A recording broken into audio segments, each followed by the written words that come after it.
Hello and welcome to another episode of The Standings. I'm Daniel, and we're missing Cameron today, unfortunately. He's in Tampa Bay.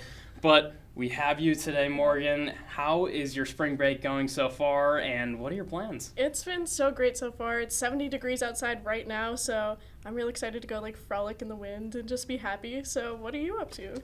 Honestly, just getting out of here and getting outside. I don't have any trips planned or anything. Yeah. We're working hard. Yes, we're here today to present the best sports news to you. That being said, let's move into our first topic, that being the men's NCAA tournament. And my question to you is, were any teams snubbed heading into the tournament, and were any teams that made the tournament, should they have been left out? So I'm going to focus on two teams here. I'm focusing on, first off, Ohio State. Would I say this is inherently a snub? Not really. So the record was 17-15. That's not the great record. But we're seeing these big schools not making this tournament, and that's just really interesting. They couldn't even beat Iowa just days before they were about to fire their coach, but they did have 6 Quadrant 1 wins, and they beat teams like Purdue and Kentucky. So that's one team to look at there. But also, I have UC Irvine, and this one's a bit more interesting to me. Their record is 28-6, and they're not in this tournament. Their coach says it's undeniable, the devastating feeling of falling short of your goal. Playing in March Madness, we knew if we won, we would reach the mountaintop, and if we did not win, like tonight, we would fail. So that's Russell Turner, UC Irvine's coach, talking about their game, where they lost against UC San Diego in the last 10 minutes, with the final score being 75-61. This is a defensive team, but they did not create a lot of buzzworthy wins to get the conference to put them in the championship. Initially, I thought that North Carolina shouldn't have made the tournament. I thought it was egregious that they made it in, and that might be coming from a Duke fan, so that might be a little biased. But in their first 4 matchup against San Diego State, they really showed out, leading by 20 at the half and nearly winning the game by 40. They are proving why they deserve to be in this tournament, and in the last 2 months, they've only had 4 losses, 3 of those being to Duke. So Duke is their kryptonite, and they're not going to meet them in this tournament unless they make that championship. So with that being said, North Carolina, and you'll see it in my predictions later, they could make a run. West Virginia also, their governor comes out and says that it is egregious that they didn't make the tournament. West Virginia is probably the most viral one that's been talked about, and I don't know why, because in your conference tournament, you lost to last-seeded Colorado. So not a good loss, and when your governor comes out, I think it was the day of or the next day, and says that you should have made the tournament when you take a loss like that. We saw it when we talked about college football. I value these conference championships. If you don't make it past your first round, that is a whole different conversation. And then moving into somebody that did make it past the first round, made it to the second round, Indiana. I think Indiana should have made it. They made it to the second round of their tournament, and they actually won at Michigan State in this regular season. So they're a team to me that should have been in. There's a lot of interesting stuff going on there, especially with West Virginia. How ashamed would you feel having your governor come out and be like, what is going on? I think I'd be a little embarrassed if I was a player. Honestly, I don't think the players knew that players thought that they were going to go that far in the tournament. So I don't know what that governor's doing. Maybe he should focus on his job instead of others. You never know. Sometimes everyone just wants to be a coach. Let's move into our next topic, that being the T-Wolves and the Warriors. They've been streaky teams so far. The T-Wolves most recently suffered a loss to the Pacers off an Obi Toppin buzzer beater, and then the Warriors suffered their loss to the Nuggets short of Murray and Jokic playing. So what streaky team was more vulnerable in their loss, and how can they bounce back? So I want to look at both teams here really quick. Timberwolves are 7th in the West, and Anthony Edwards carries this team, obviously, as we see. Once this team plays hard, they locked in, their defense is good. They're playing very well together. They're 7th in defense, 11th in offense. That's not the best that we're seeing right now. And even though that their record is 40-30, I still am a little bit shaky about this Timberwolves team. They are 8-2 in their last 10 games. And they're about to play the Pelicans at home twice, and I do suspect that they will win those to help boost up some momentum going on here. But they just consistently lose throughout the season. It's a little rough. And their upcoming schedule, though I've seen a lot of people call it an easy schedule, are teams that they have lost to. They're playing the Pacers, they're playing the Pistons, they're playing the Bucks. So they did lose these games. Why are you calling it an easy schedule for them, even though we do see some of these teams on the decline? These games could have just been flukes. They could have won and maybe just something crazy happened, but they need to win these games or else they're going to run themselves into the mud. And looking at the ESPN power rankings here, the Timberwolves are now 10th. They were 11th in the rankings. And one key player for the Timberwolves is Julius Randle. Every time he plays, they win. They have won the last 13 games that he played, so he's a very important aspect there. But with the Warriors, they are 6th in the West. They just defeated the Bucks 104-93. It's kind of crazy. Their record is 48-29, and they are also 8-2 in their last 10 games. For this Bucks game, too, Steph Curry was out with a back injury. Like, he's overworking himself a little bit there, so we're giving him a break. But they just lost to the Nuggets, like you said. They didn't have Jokic. They didn't have Murray. But the Nuggets are still ranked 3rd in their conference. That's still a good team. So seeing a loss there isn't inherently bad. But a loss that is kind of bad for them was the loss against the Sixers. And they didn't lose just by like 1 or 2 points. The final score was 126-119. So that's really not great for the Warriors here. And that November-December stretch, they did not do very well. They were getting a lot of losses in that stretch, but they seem to be picking up momentum as the season continues. Ever since they picked up Jimmy Butler, there's been this new energy on the court, and we're looking at them after the trade deadline. They have the 3rd best record, they have the 4th best defense, and the 5th best offense, so there's a lot still to work with there. And you can't forget that Curry just hit his 4,000th three-pointer just a few games ago. Golden State in ESPN ranks 8th, and that's still a good spot to be. They're still above the Timberwolves there.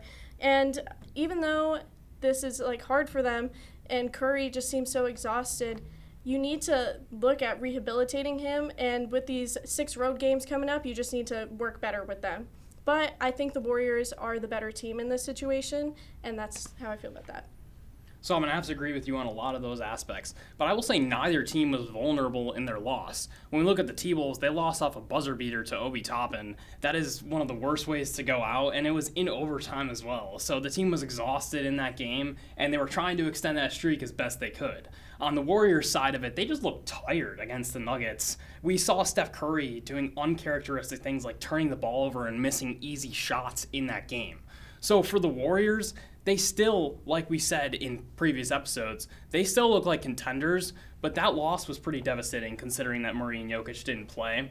And for the T-Wolves, 6 of their 7 games in that win streak were to teams that we don't consider contenders. So the only team that they won against was the Nuggets with Murray and Jokic. So the T-Wolves are an iffy team right now. We don't really know what to think of them, and they've done this before where they've had this late season push that really hasn't been enough. Anthony Edwards is a phenomenal player, and so is Julius Randle when he plays. But we have to look at that aspect of it, and they're still missing out on somebody like Karl Anthony Towns, who really solidified their team as a great shooting team. So they can be as great on defense as they want, and they can have a good offensive team like they had this year.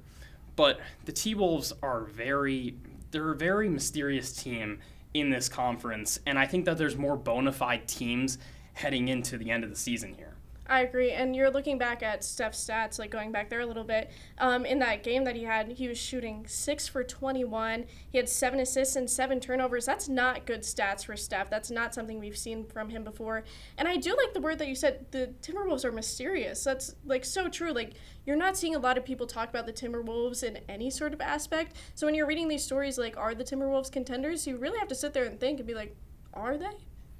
I think for the Warriors, the game is really an anomaly. Mm-hmm. I think we can put that past us. They're 15-2 with Jimmy Butler so far. So they really do look like a great team, and you highlighted they have the 3rd best record after that trade deadline. So it's been working out for them. For the T-Wolves, though, we've seen games where they've dominated against teams like the Heat and the Spurs. These are rebuilding teams. They're not teams that are going to be contenders. They won that game against the Nuggets, which shows you something, but they've won against the Nuggets before. It's just a conference game. We've seen this before, and we've seen the T-Wolves go on these streaks and look like one of the best teams, and then they enter the playoffs, and they have no more gas. Yeah. We're going to head to a commercial break. We'll be right back after this. Hi, everyone. I'm Akilah Wallace. I'm an anchor for Royal Studios. Right now, I'm behind the scenes of The Standings. You can find me on the Scranton Scope every Thursday. We talk about movies, music, and about events and spots in our area that you can pop up to and have a good time. Back to The Standings. Welcome back from the break. Let's go right into some free agency talk and some signings that just happened. The Bengals just signed Jamar Chase to a 4-year, $161 million deal and T. Higgins to a 4-year, $115 million deal. So if you add both of them, they're making $69 million combined. So what does this say about the Bengals and what is their future outlook?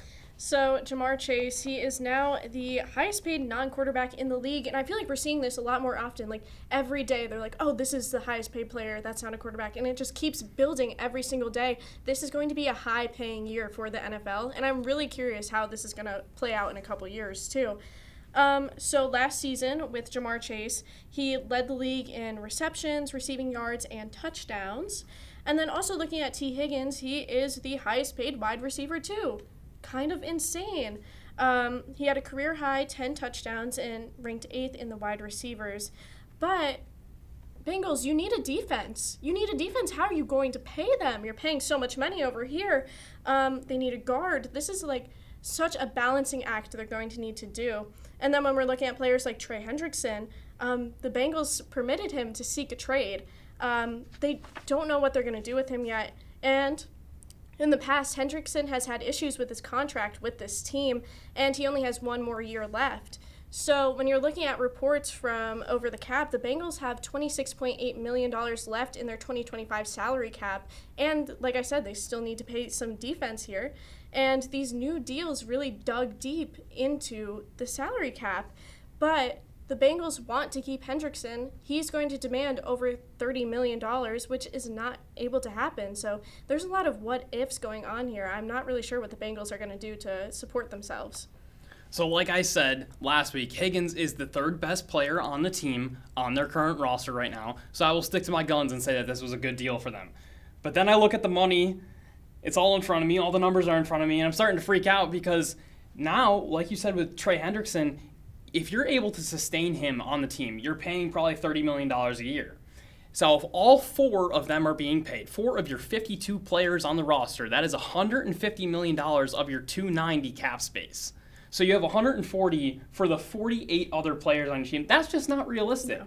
The big winner in this is Joe Burrow because he gets those 2 receivers, but now the expectations are sky high for him. They're sky high for him, and they're sky high for the defensive coordinator that's about to come in from Notre Dame. He's about to be in a scenario where the defense has to be very good, and they have to be young at the same time. So in the draft, they have to get a good O-line, they have to get a good defense, and with all 4 of these guys being paid, the Bengals are in a bad scenario if this happens. So letting Trey Hendrickson seek a trade will allow them to evaluate his value and see what other teams are offering him as far as a contract.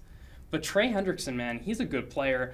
Letting him go is such a devastating opportunity. It is. He is such a good player, and he kind of like flew under the radar here. We're not hearing a lot about him, and with free agency, I feel like the most of it is already done. We've seen these big names, and nobody's really like calling to Trey, so I think he's going to learn to stay with the Bengals here, but at what cost? I don't know how long he could stay here financially. So I'll give you this scenario. If the defensive coordinator can give a top 20 defense, if he can make a top 20 defense out of the Bengals, they are a playoff team. We know they're a playoff team, and they can make a deep run based on their offense.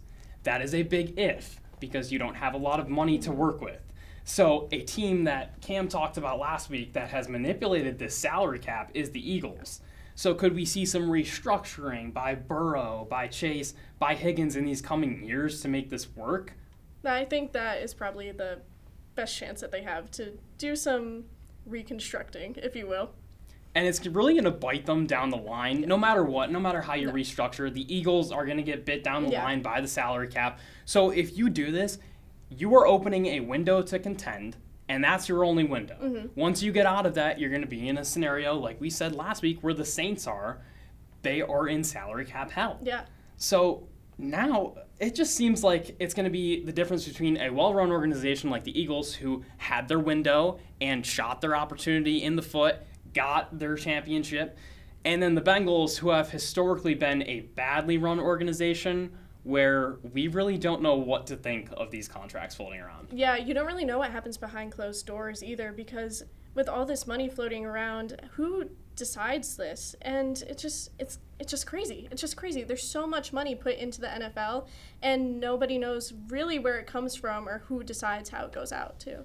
And do the Bengals want to win? Do they want to get paid, or do they want to win? Because if Jamar Chase is taking this amount of money and T. Higgins is taking this amount of money and then Burrow's taking money on top of it, I think Burrow's the guy that needs to take the cut now. Because Jamar Chase by far earned his money. Yeah. He is now the best receiver in the league if we're not talking about Justin Jefferson. They're neck and neck, but these LSU receivers are very talented. But now the expectations for Burrow, he has to be an MVP in these coming seasons. He has to be, while these guys are under contract. Now, if they end up getting rid of one of the guys, maybe he's not, but still, you have Jamar Chase, and you're one of the best quarterbacks in the league by many. He hasn't won a playoff game in so long. So now you have to win a playoff game, and I expect an MVP out of him. I'm expecting a lot from Joe Burrow. He was drafted in 2020, and I'm just been a little bit disappointed in his NFL career, whether it be with the Bengals or him himself. It's just, I feel like a lot of people expected more from him and his team, and it's kind of just like falling behind a little bit. So I agree. I think he needs MVP. He needs to win some games here. For the Bengals, you are stuck in this situation now. So there's no getting out of it. There's no, we didn't draft the O-line, so now Burrow got injured and we can do nothing about it. You are stuck in this situation. So if you don't draft the O-line and if your defense doesn't perform, it is your fault. It is an organizational failure. I agree, and the defense is so important. They really need to focus on that early in the draft. They don't need to care about receivers or anything. They need to focus about these young defense building up. I think that's a great talk about the Bengals. Let's move into our next topic, some more free agency. Derek Stingley just signed a 3-year, $90 million extension with the team. So now we're looking at this. It's 5 years, $113 million, so not as much money as we expected. But with this contract, what does this say about the Texans, and did Stingley deserve this money? So I'm going to go back to this really quick. This is the league's top-paid cornerback. Once again, top paid. This is what we're seeing. So you're seeing like his mission on the field is to cover opponents and like find the best wide receiver and cover them. That is his mission. And Coach Ryan says that he's good at it. He's good at what he does. He has good ball knowledge and he knows what he's doing. The defense needs him, but do I think he's worth this amount of money? No, I really don't. For a contract of this caliber, he sat out of 14 games his first 2 seasons, and last season he did play in every single game, but how are you going to expect him to just be this good continuously when you haven't really seen that much from him? His injuries really got to him, and this is only his 4th season in the NFL, and to pay him so much, I just don't think I agree with this. This is odd timing for his contract because it comes at the time of they still haven't signed Stroud. So they still have to pay C.J. Stroud, and luckily for them, they just got off Laramie Tunsil, who just went to the Commanders. So they're getting off of this guy who's been on the offensive line, and I think as Miami fans, we both have a little bit of a hatred towards him, where he commits a lot of penalties, and maybe we both think that he isn't the best tackle in the NFL. But they get off Laramie Tunsil, so they don't have to pay him. They're going to have to pay C.J. Stroud, so you're looking at probably $80 million for the both of them. That doesn't sound too bad.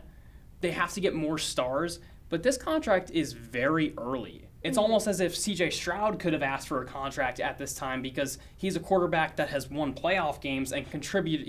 He has more of a positional contribution to this team. Yes. So with that being said, he's going to be the highest paid corner.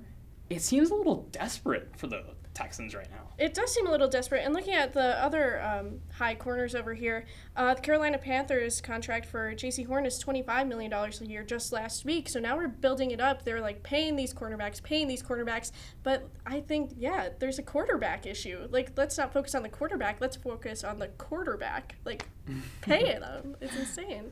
So this deal reminds me of the Christian Kirk deal that we saw a few years ago where he got 4 years, $72 million with the Jaguars. And most viewed this as this is a mid-tier receiver earning a high-tier receiver pay. So now with Derek Stingley, this is very weird. And it's going to reset the market. So let's just say the defensive end market, it's going to start at probably 20, 25 now because of Myles Garrett. Then we look at the safety market. Javon Holland probably just reset it because he's probably an average safety. He's earning $15 million a year. So now maybe that starts at 15 for those safeties. And now it probably starts at least 18 to 20 for these average corners. Like you said about J.C. Horn, is J.C. Horn one of the best corners in the NFL? Well, if you look at the Panthers season and how it played out, he kind of got dominated by any of the good receivers that he faced. So this is just honestly one of the weirder contracts, and not a lot of people have been covering it. So I wanted to kind of dive in here with this free agency talk and say, is the market only going to continuously go up from here? I think it is just going to keep going up and up and up, but there's some issues there. You can't just keep paying people more money, then it kind of loses its value. Like, that's just economics in itself. Like, more you pay people, the less it really matters. And it's really interesting because if it keeps going up, which I don't think it's going to drastically go up enough that these contracts even age well. Because if we consider Derek Stingley even in that second tier of corners, $30 million is a lot. It is receiver money. So if we take the 5 years, $113 million, we make it sound a lot better where it's 22, but still, it's still a lot of money, and it's so early for a player like this. Are the Texans ahead of the game? Maybe. We don't do the books. Maybe the Texans are ahead of the game, and they know the salary cap's going to go up from here. So maybe they made a good deal, and maybe Derek Stingley is going to get even better. Yeah, and like looking at Stingley, though, the franchise seems to love him, at least that's what they claim. But when they highlight games for him, they're only really talking about one specific game, and it's last season against Miami. They're like, yeah, he could like keep up with Tyreek Hill, and that's like the only thing that this franchise highlights for Stingley. So how much do you really like him, and how much are you just trying to prove a point? We're going to monitor the free agency market in the coming weeks, but we're going to go to a commercial break right now. We'll be right back after this. Hi everybody, I'm Nico Moletta. I'm an anchor for Royal Studios. You can catch me every Friday on Royals Weekly. We talk about different things going on around campus, the successes of our student athletes, and other Royals Weekly exclusive things that you have to tune in to see. So I hope to see you there, and I'll send you back to the standings. Welcome back from the break. Let's talk about some Seahawks. They got a new look team, new look offense. So did they make the right moves on offense, and what can we expect going into this next season? I think they made some pretty good moves over here, and I'm kind of excited for them. I remember watching them in the Super Bowl. This is a random story real quick. I was in the hospital, and I was watching the Super Bowl, and I was just like watching it on this hospital TV, and I was like, wow, I like the Seahawks uniforms, and that's what got me into the NFL, actually. Wow. That's like something that sparked it. That's a great story. I know, it was just so funny. But the Seahawks, I'm excited for them. Cooper Kupp seems excited for them, too. I know leaving the Rams is, like, bittersweet for him. He was there for 8 years, 8 seasons. And it's going to be hard to, like, move, but he's just super excited for this, and I'm kind of super excited for him as well. The thing we need to look at with him, though, is he's been riddled with injuries since 2021, so that's just a little bit shaky, but I feel like a lot of players right now are just riddled with injuries, and that's something that the NFL needs to figure out on its own time. But yeah, he holds a lot of respect for the Rams, but he's really eager to go over to the Seahawks. So when we look at this, the offense is going to look like Darnold, Kenneth Walker, Cooper Kupp, and then you're going to have Jackson Smith-Njigba. This offense might be pretty good as long as the O-line and the defense hold up, which they'll have to focus on in the draft. They'll have to make some more acquisitions, but let's talk about how they can make those acquisitions. They signed Cooper Kupp to half of what DK Metcalf signed with the Steelers. So they get Cooper Kupp at a deal, a really good deal. And something we reported last week was that Sam Darnold signed a 3-year, $100 million contract with them. It's actually a 1-year, $37.5 million deal. So with that being said, they can play this Darnold thing out. And if after a year, Darnold's not good, this looks really good because they can bring in a rookie quarterback, and who better to pair a rookie quarterback with than Cooper Kupp? So this is the ideal team scenario right now, and I think with that being said that they spent less, so they have a $37 million quarterback now, which is not a lot in this current market, and they have a $15 million receiver, which is very low. They're going to be able to spend more in free agency, and upon the draft, they are going to get a lot of young players that can build and shape that defense. So they might look like contenders again, in my own opinion. I think they're going to be right there with the Rams again. And another team in the division is the Niners. They're a team to look at, but they just lost a ton of their core players. So I think it's going to be the Rams and Seahawks in this division, and Darnold is going to have a lot of pressure right now. This is the team that if he went to the Raiders, he wouldn't have pressure. If he went to the Giants, he wouldn't have pressure. But he enters a division that is wide open now. Mm-hmm. And I'm really, I find the Seahawks really intriguing too, because you're seeing all these high pay salaries. So now that they have the ability to get more people in and pay them at a lower rate, this is like how you make a better team. This is how you build a better team. And they should like help people. Like this should be an example for everybody else in the NFL. You don't need to be paying people $90 million for 3 years if you're not really sure that they're going to be good for your team. So another thing, they released Tyler Lockett. Tyler Lockett has remained unsigned, so he could come back at the vet minimum and play for the team. So you could have Lockett and Kupp. That is a very good team. Mm-hmm. And if they make the playoffs, it could be another test for Darnold.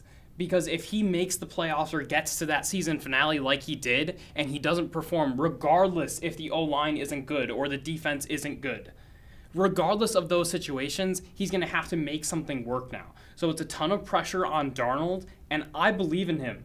His stats from last season, they don't lie. Mm-hmm. Kevin O'Connell may have boosted him. He heads into Seattle with Mike McDonald now, who's a defensive guy.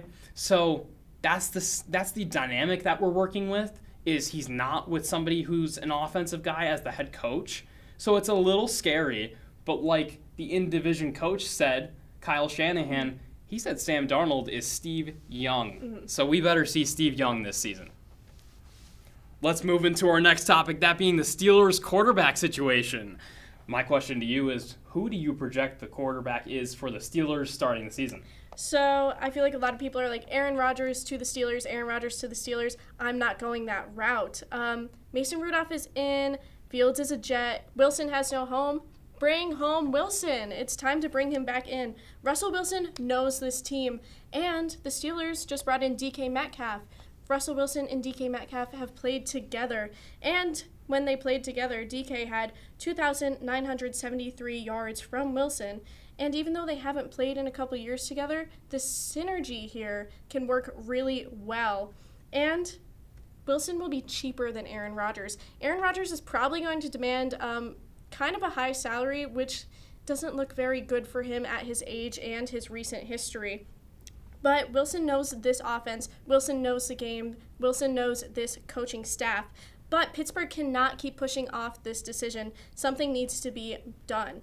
With the Steelers, Wilson had 63.7% completed passes, 2,482 yards, 16 touchdowns, and 5 interceptions. This was the least amount of interceptions that he had in his whole career, tied with his 2019 season with the Seahawks. So even though the rest of these numbers aren't the best numbers, he is 36, he is getting a little old, but this is what the Steelers need right now. So you say about Russell Wilson, I absolutely agree. Next season, it should be Russell Wilson to at least start until Thanksgiving. But there was a report actually last night that Jalen Milroe met for a dinner with Mike Tomlin. This is very interesting to me. I really love Jalen Milroe heading into this draft. I think he has the most potential out of the quarterbacks, and I know that's saying a lot with Cam Ward being in there, but I think he has the most potential. With Russell Wilson, he could mentor. Mm-hmm. He could mentor Milroe coming into this season. And for Aaron Rodgers, we just need to pump the brakes. Like I said last week, pump the brakes on the Rodgers sweepstakes. Do not get caught in that, because you're not going to have a good relationship with Russell, and he might not want to come back at the end of the day if you get too head deep into that. So with this, Milroe reminds me of Lamar, honestly, with his elusiveness and his running ability and his decreased pass ability. I don't think he's going to be a great passer, but being with Russell Wilson, who is also an elusive quarterback, also has some running ability, he can learn under him, and he can learn that he has DK Metcalf and George Pickens to throw to. Mm-hmm. So he has great weapons who are most likely going to get open, maybe. I don't know. They don't have a lot of separation, those receivers. But we saw with Alabama some of the tight games that they've won in the season, especially the one against Auburn. Mm-hmm. Jalen Milroe can make those tight throws. Yeah. And honestly, if we're talking Wilson here too and Pickens, Wilson really trusts Pickens with the ball, and we see that. So if he could develop a younger quarterback, take him under his wing, and then maybe switch at the Thanksgiving mark, like you're saying there, I think that could be some great potential for the Steelers to help build up this team a little bit. I think that's the best case scenario, and I think Mike Tomlin knows what success looks like. He hasn't had it in the playoffs, so I think them having this fresh start with Milroe hopefully will give them that playoff success, because since Big Ben has retired, bringing in veteran quarterbacks or drafting Kenny Pickett, who wears gloves on his hands when he throws, is not a good option, and you know that now. So bring in a young quarterback, try and develop him. If not, there's next year. There's next year's quarterbacks. Hopefully, there's some talent there. So take your time with this, because this team is up and ascending in that division. Yeah, and you really don't want to put all your eggs in one basket here. I just really hope they don't go down the Aaron Rodgers route. I just think that's kind of a bad decision for this team to make. But then it opens a question of, well, if nobody wants Aaron Rodgers right now, who's going to take him? And honestly, I don't know if I really see him going to a team. He might just be lingering a bit, and he'll probably just be on the Pat McAfee show over and over again until he gets a job. And that is great. It's great news to me. Rodgers will finally get bit in the butt with all of this playing around that he is doing with the league. He will finally suffer the consequences for what he's doing, because we saw at the end of the season, he's still a good quarterback. He's a good quarterback. Is he a starting quarterback that can win a playoff game? That's the big difference here. Let's move into our last topic. Let's talk about our March Madness predictions. It's been leading up to it this whole show. What are your predictions? Oh my gosh. So I feel like we've just been talking March Madness for like a few weeks now. So I'm really excited that it's like bracket time. I love bracket time. I have not lost a single March Madness bracket since freshman year of high school. I don't even know what year that was. That had to be like 7 years ago at this point. So I was really nervous building this bracket yesterday. And I put a lot of pressure on myself, and I was sitting there, and I don't really have a lot of upsets going on here, and that's okay. That's okay. This may or may not be a big upset season, but I'm kind of confident about what I have going on here. So looking at my Final Four, I have Auburn versus Florida, and then on the other side, I have Duke versus Tennessee. And a few weeks ago, you heard me talk about Tennessee. I think they're going to be really big going into this tournament, but this is where I think Tennessee falls short. I think Tennessee is going to lose to Duke, bringing Duke to the final two here, and I think Auburn will lose to Florida. So my final here is Duke, Florida. And for my big winner, Pennsylvania Proud over here, I am going Duke. There you go. I don't have Duke in my bracket, but I love that you have Duke. I really hope they win as a homer, but I don't know. In the South, I talked about North Carolina before. I do have them winning the South. I have them facing Michigan, meaning Auburn lost. Now they're facing Michigan. North Carolina comes out of the South. We look at the West now. The West has Florida, and I think Florida's going to dominate this. I think they're going to meet Texas Tech, and Florida is going to dominate this West Conference right now. They will be in the Final Four. They'll face North Carolina. Let's flip to the other side of the bracket where we have Alabama and Duke as my two contenders in there. And Alabama, I think, will beat BYU. Duke will beat Oregon. And then finally, Duke rolls past the Tide to get into the Final Four. Lastly, we have the Midwest Conference where Clemson will upset Purdue and Houston to meet Tennessee. So Clemson and Tennessee will play. Houston will not be playing anymore. I'm just not a big believer in them. They've had a lot of weird wins. They're in a weird conference. You have to be hot entering the tournament, and that's why a team like North Carolina is one that I picked. So Clemson and Tennessee face off. Tennessee is the way better team in that matchup. I believe that's a blowout. Then Tennessee is going to face Duke. Tennessee faces Duke, and I have Duke winning that. So I have Duke in the finals. On the other side of the bracket, I have Florida and North Carolina. I have Florida winning that. So I have Florida and Duke facing off, as opposed you have, I believe it's Auburn, or Florida and Duke as well. Yep. You have Florida and Duke as well. So that's actually great. We have the two same teams. I have Florida prevailing in this one. I have my heart being broken on national television. Well, I'm kind of excited here now that we have a little bit of a competition. Like, I'm Duke, you're Florida, so hopefully that this is what the actual Final Four looks like, and then we can really talk about that when we get into it. It's going to be interesting. If Cooper Flagg comes back and he's healthy, Duke looks unstoppable. Yeah. It's tough, though, because Alabama has looked unstoppable at many points in the season, so they have to get past them. They have to get past Tennessee if they meet them, or Houston if they meet them. It's going to be tough for the Duke Blue Devils. Hopefully it's their year, though. I am praying. It has been since the Grayson Allen era that I have not seen a Duke championship. Yeah, we're really sporting Duke over here. All right, that wraps up the show. Then that's it for the standings. Thank you for watching the standings. Check out other Royal Studios content like Royals Weekly and the Scranton Scope. Leave a like if you enjoyed. See you next week.